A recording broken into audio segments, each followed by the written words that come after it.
Oke,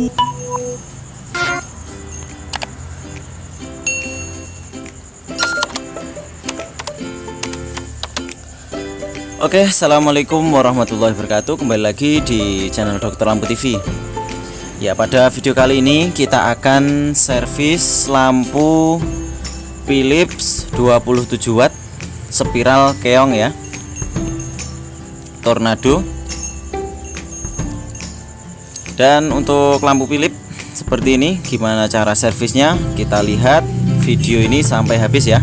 Jangan lupa klik suka, komentar di video ini supaya kami semakin bersemangat dalam membuat konten-konten servis lampu lainnya.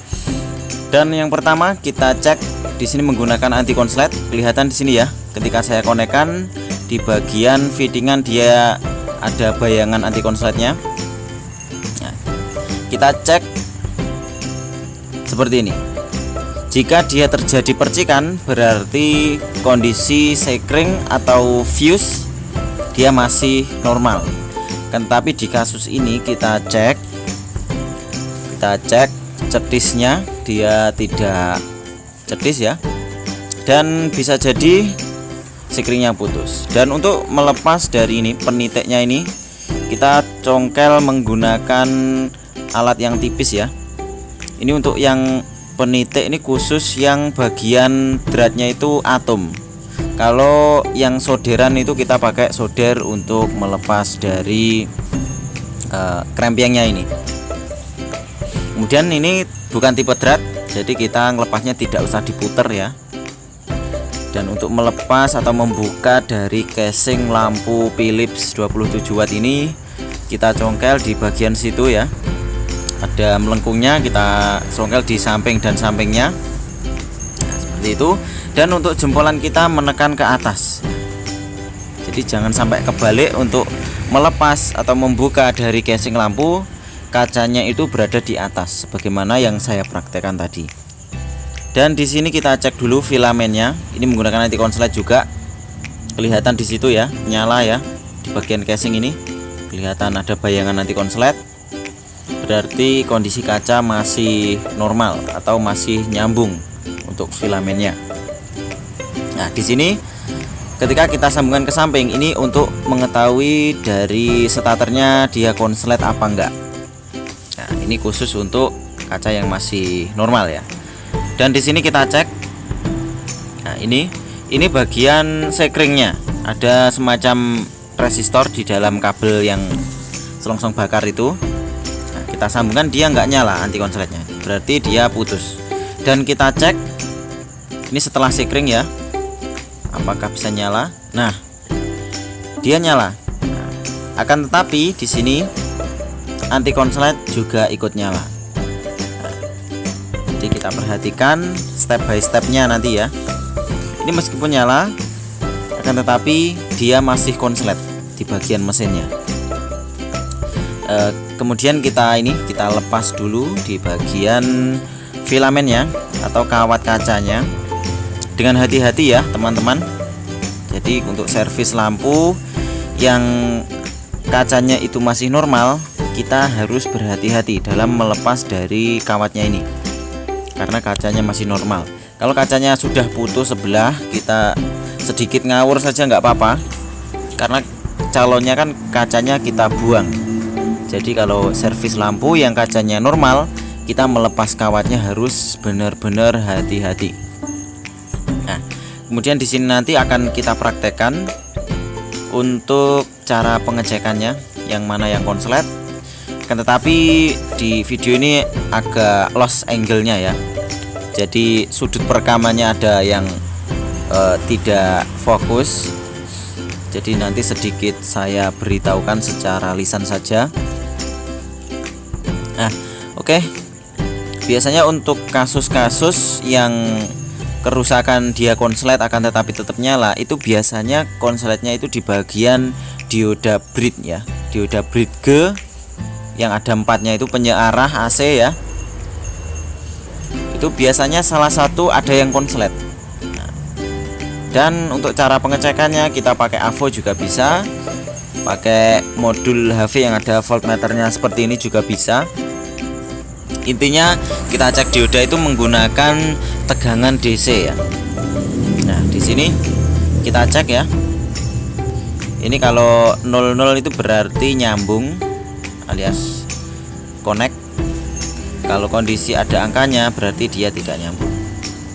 Dan untuk video ini agak sudut perekamannya agak kurang jelas ya, karena saya terlalu perhatian dengan lampunya. Jadi memang untuk pembuatan konten seperti ini kalau pengen jelas itu memang harus kita ngawasi videonya, kita juga ngawasi yang kita servis. Nah, itu susahnya kalau kita terlalu fokus dengan videonya, nanti nyervisnya jadi kurang konsen kan. Tetapi kalau terlalu fokus servisnya, kita nanti angle videonya jadi seperti ini. Nah, dan di sini kita cek ada salah satu dioda yang dia konslet ya. Di situ kita konekkan. Nah, kita balik ya, itu hitamnya di bagian bawah. Dia 0. Jadi ketika kita konekkan 0, kemudian kita balik dia 0. Nah, kalau ini satunya 0, satunya ada angkanya alias tidak connect. Nah, itu berarti diodanya normal. Kan tetapi kalau kita cek sisi satu dia konslet, kemudian kita balik dia konslet, berarti diodanya konslet seperti yang ini. Nah, ini ketika kita balik dia konslet ya, berarti dia kondisinya salah satu diodanya ada yang konslet di bagian yang tadi yang kita cek tadi. Selanjutnya tentu saja ini fuse-nya tadi putus karena dioda konslet itu fungsi dari sekring dia adalah melindungi ya, melindungi PCB-nya. Ketika konslet dia sekringnya akan putus. Jadi kalau kita servis lampu kita harus memasang sekring supaya lebih aman ya, khususnya untuk LHE yang seperti ini. Ini kita ganti sekringnya. Nah, kita ganti dan otomatis ini masih kondisi konslet ya, kondisi konslet. Jadi ketika kita cek nanti juga konslet. Nah, ini kita ganti sekring yang normal, kita menggunakan sekring kabel. Bisa juga kalau nggak ada bisa pakai sekring yang resistor biasa, itu kita sambungkan dengan kabel juga bisa. Dan ini kita cek ya drivernya tanpa menggunakan kaca karena tadi sudah jelas drivernya kondisi normal on ya, dan ini konslet ini. Nah, tinggal selanjutnya kita atasi di bagian komponen yang konslet. Oke, saya ingatkan lagi, jangan lupa klik suka dan juga komentar di video-video kami ya, supaya kami lebih semangat lagi. Karena banyak yang komen, jadi memang antusias servis lampu di Indonesia ini memang meningkat ya. Oke, jadi saya semakin bersemangat lagi untuk membuat konten-konten yang menarik lainnya. Dan jika kamu ingin request sebuah video atau pembahasan, bisa kamu juga tulis di kolom komentar kami. Tinggal tag saja Dokter Lampu TV. Nanti insya Allah jika ada waktu kita akan membuat videonya untuk teman-teman subscriber semuanya. Nah, di sini kita ganti cara mengganti dioda SMD-nya. Kita perhatikan videonya ya. Ini karena saya sambil nyervis sambil memfokuskan angle. Jadi memang harus 2 kali konsentrasi ya. Nah, jadi di sini kalau biasanya saya rekam seperti ini, itu saya cek di bagian kameranya dan juga saya cek di bagian solderannya. Nah, kalau pas kondisi seperti ini saya memang fokus ke komponennya. Nah, ketika saya sudah fokus ke video, biasanya saya perbaiki angle-nya. Nah, kan kalau gini kan enak ya melihat komponennya, cara melepasnya ya. Kita balik kanan kiri, setelah panas biasanya dia akan copot. Dan dioda input ini otomatis ada 4 ini. Memang dioda bridge itu biasanya ada 4. Jadi kita harus ingat-ingat urutan dari skemanya. Untuk lampu LHE sudah pernah saya bahas 2 tahun yang lalu mungkin.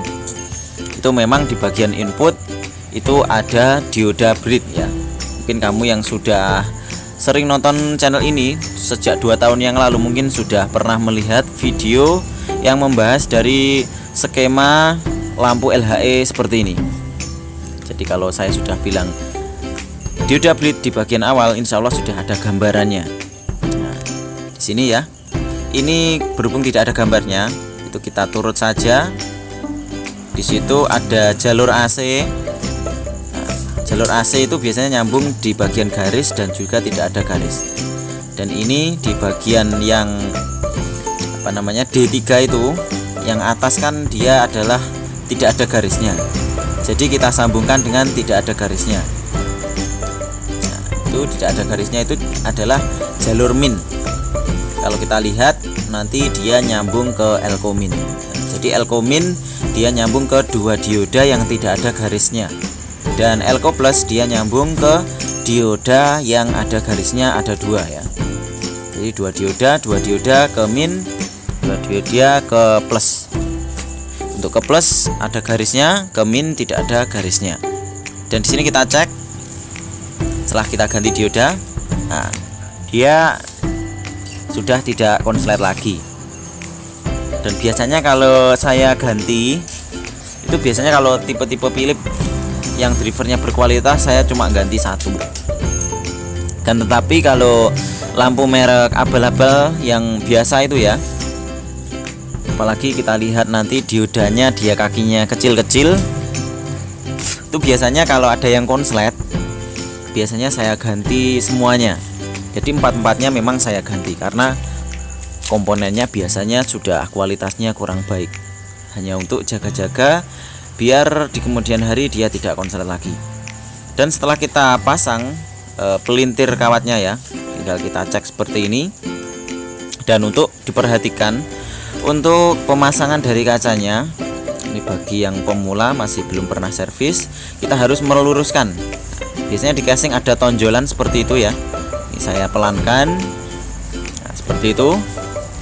Kemudian di bagian casing kaca ada semacam cekungan. Nah, bagaimana terlihat di video tadi, kita tinggal meluruskan dari cekungan dan juga sembulan tadi. Nah, tinggal kita luruskan dan kita masukkan casingnya, insya Allah sudah bisa rapat kembali. Dan untuk pemasangan ini kabel AC-nya ini bisa bolak-balik ya, tidak harus yang hitam di tengah dan putih di samping karena ini tegangan AC, jadi bisa bolak-balik. Dan yang perlu diperhatikan lagi untuk pemasangan dari drat yang tipe tidak ada ulirnya di bagian casing, di sini kita jangan memutar ya. Kalau dia sudah kuat kencang, kita hanya sedikit menggeser-geser saja. Karena kalau kita putar nanti di bagian casing nanti akan terluka dia, kemudian akan dol ya, dia tidak bisa kuat. Kita pasang penitiknya dan terakhir kita coba.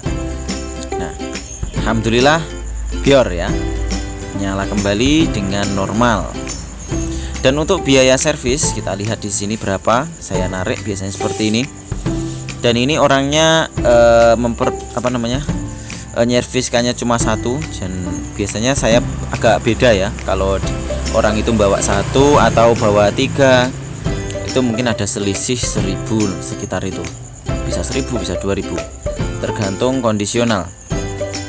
Nah, terlihat di situ berapa saya nariknya ya, lihat ada 15.000 ya. Jadi hanya untuk mengganti 1 dioda itu pun kanibalan, ini kita tarik 15.000. Dan ini saya garansi 1 bulan, jadi memang kita meskipun narik segitu, ini adalah kita garansinya. Jadi 15.000 untuk garansi 1 bulan. Dan memang kalau nanti kondisional kok qadarullah rusak, jadi kita nyervisnya gratis dan sudah kita dapatkan laba yang lumayan. Oke, terima kasih. Jangan lupa klik suka, komen, dan juga subscribe. Assalamualaikum warahmatullahi wabarakatuh. Sampai jumpa lagi di video kita lainnya. Terima kasih.